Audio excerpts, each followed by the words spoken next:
హైదరాబాద్ బుద్ధ భవన్లో హైడ్రా ప్రజావాణి కార్యక్రమం కొనసాగుతుంది. ముఖ్యంగా హైడ్రా కమిషనర్ అయినటువంటి ఏవి రంగనాథ్ గారి ఆధ్వర్యంలో ఈ ఫిర్యాదులు స్వీకరిస్తున్నారు. ముఖ్యంగా నగర వ్యాప్తంగా ఉన్నటువంటి అటు ప్రభుత్వ స్థలాలు, పార్కు స్థలాలు అక్రమంగా ఆక్రమించిన వారిపై ఫిర్యాదులు స్వీకరిస్తున్నారు. హైడ్రా ఏర్పడాక ఈ హైడ్రా ప్రజావాణి కార్యక్రమాన్ని ఏర్పాటు చేశారు. దీనికి పెద్ద ఎత్తున స్పందన వస్తుంది. ప్రతి సోమవారం 11 గంటల నుంచి మొదలుకొని 5 గంటల వరకు ఈ కార్యక్రమం కొనసాగుతుంది. ముఖ్యంగా వచ్చిన వారందరూ ఇక్కడ రిజిస్టర్ చేసుకున్న అనంతరం నేరుగా రంగనాథ్ గారికి ఫిర్యాదులు వాళ్ళు చెప్తున్నారు. వాళ్ళు ప్రతి ఒక్కరు కూడా టైం స్పెండ్ చేస్తూ మొత్తం కూడా క్లియర్ చేస్తున్న పరిస్థితి కనిపిస్తుంది. మనతో పాటు బాధితులు ఉన్నారు, వారితో మాట్లాడదాం. మీరు దేని గురించి వచ్చారు, అంటే ఏమైనా కంప్లైంట్ చేశారు రంగనాథ్ గారికి? మేడం, మేము గట్కేసర్ గ్రామ పరిధిలో జయపురి కాలనీ లేఅవుట్ అనేది 1968లో లేఅవుట్ చేశారు. మేము 2004లో అందులో నేను ప్లస్ కొంతమంది మా ఫ్రెండ్స్ కలిసి ఒక సుమారు 60 ప్లాట్లు మేము పర్చేజ్ చేశాం.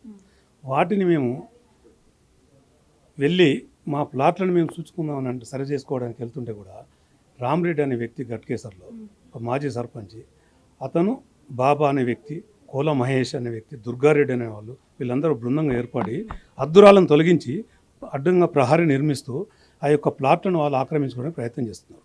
వాటి మీద మేము పోలీస్ స్టేషన్లో కూడా కంప్లైంట్ ఇవ్వడం జరిగింది, మరియు సివిల్ కోర్టులో కూడా కేసు వేయడం జరిగింది. దీని మీద ఈ పార్కు స్థలాలను కూడా వాళ్ళు ఆక్రమించుకుంటూ ఒక బిల్డింగ్ కూడా రామరెడ్డి అనే వ్యక్తి 2 ప్లాట్లు 2 పార్క్ స్థలంలో కొంత ఎంక్రోచ్ అయ్యి కూడా కట్టాడు. వాటి గురించి కూడా మేము మున్సిపల్ వాళ్ళకు కంప్లైంట్ ఇచ్చాం, గ్రామ పంచాయతీ వాళ్ళకు. బట్ వాళ్ళంతతో కూడా మేనేజ్ చేసుకొని దాన్ని వాళ్ళు ఎలాంటి చర్యలు తీసుకోవట్లేదు.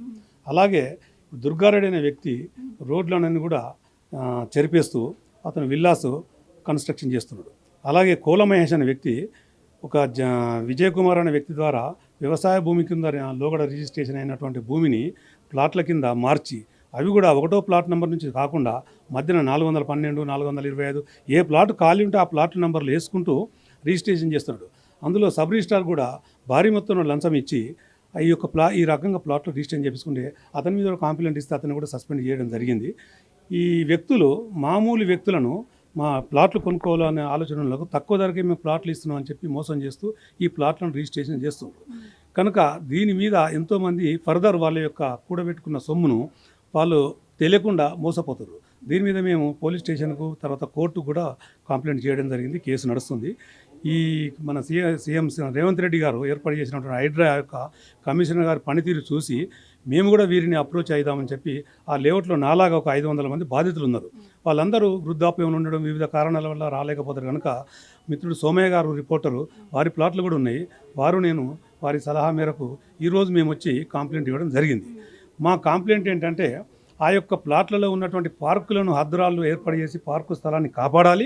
అలాగే రోడ్ల విస్తీర్ణాన్ని కూడా ఎలాంటి ఆక్యుపై లేకుండా చేయాలి. మరియు ఇతర ప్లాట్ల వాళ్ళందరికీ కూడా స్వేచ్ఛగా వాళ్ళ ప్లాట్లను అమ్ముకునేదానికి అవకాశం కల్పించాలి తప్ప ఆ ప్రహరీని తొలగించాలి అని చెప్పి కంప్లైంట్ చేయడం జరిగింది. మా యొక్క వివరాలు పూర్తిగా రంగనాథ్ గారు, కమిషనర్ గారు వివరంగా విని చాలా ఓపిక కొద్దీ విషయాలు తెలుసుకొని వారు బాజిరెడ్డి గారికి డైరెక్షన్ ఇవ్వడం జరిగింది. పూర్తి వివరాలు సేకరించండి, దీని మీద మంచి చర్యలు తీసుకుందామని చెప్పారు. ఒక ఐపీఎస్ ఆఫీసరు కమిషనర్గా ఇంత సమయం ఇచ్చి, నేను ఇన్ని సంవత్సరాల్లో ఎన్నో అధికారుల దగ్గరికి, కలెక్టర్ దగ్గరికి వెళ్ళాము, కానీ ఇంత ఓపికగా అంత టైం కేటాయించిన వ్యక్తిని ఇప్పుడు చూడలేదు. వారికి నా యొక్క ప్రత్యేక అభినందనలు. నా ఒక్క కంప్లైంటే కాదు, నాకన్నా ముందు 21 మంది కంప్లైంట్స్ కూడా చాలా శ్రద్ధగా విన్నారు. ఇలాంటి అధికారులు ఉంటే ఖచ్చితంగా శాంతి భద్రతలు నెలకొంటాయి. కోర్టు కేసులు కూడా అసలు కొత్త కేసులు కూడా నమోదు కావు. ఎందుకంటే పోలీసులు వాళ్ళ పీరియడ్ లోపల వాళ్ళు డబ్బు సంపాదించుకున్న ఆశలు పెరిగి ప్రతి డబ్బు ఇచ్చే వ్యక్తిదే వాళ్ళు శ్రద్ధ తీస్తున్నారు తప్ప మీరు మామూలు వ్యక్తి వెళ్ళి ఒక రిపోర్టర్గా సోమయ్య గారు 10 సార్లు తిరిగితే కూడా పట్టించుకోలేదు. అవతల వాళ్ళు వచ్చి డబ్బాశ చూపిస్తే వాళ్ళ యొక్క కంప్లైంట్ తీసుకొని వాళ్ళకి అనుకూలంగా ప్రవర్తిస్తారు. మా ప్లాట్లకు మేము ప్రహారీ వేసుకుంటామని చెప్పి అంటే గట్టిగా మన పోచారం సిఐకి వారు ప్రలోభ పెట్టి మాకు అడ్డు చెప్తున్నారు. దాని గురించి నేను సైబరాబాద్ కమిషనర్ సుధీర్ బాబు గారి దగ్గరకు వెళ్ళాము. వారు కూడా కంప్లైంట్ ఇచ్చాము. వారు కూడా సానుకూలంగా స్పందించి సిఐకి చెప్పారు, చూడండి దాన్ని పర్యవేక్షించమని. బట్ వాళ్ళు ఏదో సాకు చూపించి తప్పించుకుంటున్నారు. కనుక ఈ హైడ్రా లాంటి ఒక సంస్థలు ఉండి ప్రజల యొక్క ఆస్తులను కాపాడాల్సిన అవసరం ఉంది.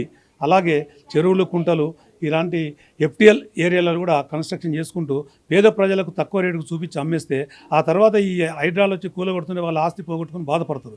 కనుక అలా నష్టం జరగకముందే ఇలాంటి అధికారులను ఇంకెక్కువ స్థాయిలో ప్రభుత్వం నియమించి ఫర్దర్ డ్యామేజ్ కాకుండా ఎవరు నష్టపోకుండా అలాగే లా అండ్ ఆర్డర్ ప్రాబ్లమ్స్ రాకుండా కొత్త కోర్టు కేసులు పెరగకుండా చేయాలని చెప్పి నేను ప్రభుత్వాన్ని విజ్ఞప్తి చేస్తున్నాను మీ ద్వారా. అలాగే ముఖ్యమంత్రికి ప్రత్యేక అభినందనలు తెలియజేస్తున్నాం. రేవంత్ రెడ్డి గారు ఈ హైడ్రాని ఏర్పాటు చేయడం వల్ల ఎంతోమంది పేద ప్రజలు వారి యొక్క ప్లాట్లను వాళ్ళ ఆస్తులను కాపాడుకుంటున్నారు. కొంతమంది నష్టపోయి జరిగింది. ఇకలో భవిష్యత్తులో నష్టపోవద్దు అనుకుంటే ఇంకా కొంత అధికారాలను వీరికి ఎక్కువ ఫోర్స్ ఇచ్చి హైడ్రా పోలీస్ స్టేషన్లు జిల్లాకు ఒకటి ఏర్పాటు చేసి ప్రతి స్థానంలో అంటే ఇలాంటి ఆక్రమణ జరగకముందే కాపాడాలంటే ముందు చర్యలు తీసుకోవాలని చెప్పి నా యొక్క ఆలోచన నేను తెలియజేస్తున్నాను. కానీ మీరు మాత్రం హైడ్రా వల్ల మంచి ప్రయోజనం ఉంది, మంచి జరుగుతుంది, కానీ అనేక విమర్శలు వస్తున్నాయి. ముఖ్యంగా పేదల ఇల్లు కూలుస్తున్నారు, ఇది కరెక్ట్ కాదంటూ కూడా అనేక విమర్శలు అనేవి కూడా వస్తున్నాయి. ఏం చెప్తారు వాళ్ళకి మీరు? మేడం, పేదలు ఇలా ఉన్న వాళ్ళని విషయం కాకుండా చట్టపరంగా ఎవరైనా కూడా ఎఫ్టీఎల్లో కన్స్ట్రక్షన్ చేసినా లేదు ప్రభుత్వ స్థలంలో పర్చేజ్ చేసినా కన్స్ట్రక్షన్ చేసినా పేద అనే తారతమ్యం లేకుండా ఖచ్చితంగా కూల్చాల్సిందే. ఇలాంటి సమస్యలు ఆరోపణలు విమర్శలు అనేది జనరల్గా వస్తూనే ఉంటాయి, కానీ నిజం అనేది ఖచ్చితంగా తెలుస్తుంటుంది. వాళ్ళు ముందుకు వెళ్తుంటే తెలుస్తూ ఉంటుంది, వాస్తవాలు తెలుస్తుంటాయి. ముఖ్యంగా ఆరోపణలు ఎవరు చేస్తారు? వాళ్ళను ధైర్యం కోల్పోవడానికి విమర్శలకు చేయడానికి చాలామంది పనిగట్టుకుని కూర్చుంటారు వాళ్ళు. కానీ అలా ఏం కాదు. హైడ్రా కమిషనర్ చాలా ధైర్యంతో సాహసోపేతంగా ముందుకెళ్తున్నారు. ఎవరిని చూడట్లేదు. మంచి మంచి బిల్డర్స్ కూడా వాళ్ళు కూల్చేస్తారు. కనుక పేద ప్రజలు కొనుక్కునే ముందు సంబంధిత అధికారులతో సంబంధిత ఆ యొక్క డిపార్ట్మెంట్కి వెళ్ళి తెలుసుకోవాల్సిన అవసరం వాళ్ళకు ఉంది. వాళ్ళు మోసపోయినంత మాత్రాన దాన్ని చట్టబద్ధత చేయాలంటే కరెక్ట్ కాదు. అశోక్ నగర్ నాలయంబడి కూడా ₹1,00,000 తీసుకొని ఇల్లు కట్టుకోమని చెప్పి రాజకీయ నాయకులు చెప్తే వాళ్ళు ఏదో షెడ్ వేసుకొని కన్స్ట్రక్షన్ చేసుకుని వాళ్ళు కష్టపడి డబ్బు పెట్టుకున్నారు. కానీ మరి వాటర్ వచ్చినప్పుడు ప్రాణ నష్టం జరిగే అవకాశం ఉంటుంది. కనుక అలాంటి కూర్చడం ప్రభుత్వ విధి. అందు గురించి కొనుక్కునే వాళ్ళే తప్ప పేద ప్రజలను అన్యాయంగా తీస్తుందని చెప్పి రాజకీయ నాయకులు చెప్పడం కూడా కరెక్ట్ కాదు. ఈ మిగతా వర్గాలు కూడా ఆరోపించడం అనేది కరెక్ట్ కాదు. అది జనరల్గా ప్రజా సమస్యల కోసం ఏర్పాటు చేసిన కార్యక్రమంలో చిన్న చిన్న ఉన్నత స్థాయి వాళ్ళని పెడతారు, కానీ కమిషనర్ స్థాయి అధికారులు మాత్రం ఎక్కడ ఉండి స్వీకరణ తీసుకోరు. కానీ ఇక్కడ వచ్చిన ప్రతి ఒక్కరితో టైం స్పెండ్ చేస్తున్నారు. ఏ విధంగా అనిపిస్తుంది? మీకు న్యాయం జరుగుతుందని అనిపించిందా లోపల సార్తో మాట్లాడాక? నేను చాలా అబ్జర్వ్ చేస్తున్నాను హైడ్రా సంబంధించిన విషయాలు గత 3-4 మంత్స్ నుంచి కూడా. ఎలాంటి వ్యక్తులు వచ్చినా కూడా వాళ్ళు ఇక్కడ ఎలాంటి తారతమ్యం లేకుండా క్రమ పద్ధతిలో వాళ్ళు అభ్యర్థులు స్వీకరిస్తున్నారు. వాటి మీద కూడా పూర్తిగా కూలంకషంగా తగిన ఆదేశాలు ఇవ్వడం జరుగుతుంది. రంగనాథ్ గారు is a better officer sincere. Even before that police department also is work very lot of dare steps work చేశారు. ఇలాంటి అధికారులను ఖచ్చితంగా ఇంకా కొంతమందిని వీరికి సహకారం ఇవ్వాలి. ఒక్క రంగనాథ్ గారికి వర్క్ లోడ్ ఎక్కువ అవుతుంది కనుక ఇది ఖచ్చితంగా మంచి ఆలోచన. 100% భరోసా ఇచ్చారు. న్యాయం జరుగుతుంది. చూడండి, వితిన్ ఒక 15 days లోపల వారు ఆ యొక్క లేఅవుట్లో వచ్చి ఆ యొక్క పార్కు స్థలాలను వారు ఖచ్చితంగా ఆక్రమించిన వాటిని తొలగిస్తారని చెప్పి నేను భావిస్తున్నాను. ఎన్నో వర్క్స్ చేసినా కూడా నేను గమనిస్తున్నాను. కనుక నాకు పూర్తి విశ్వాసం ఉంది. ఇలాంటివి చేయాలని కూడా మరి కోరుచున్నాను.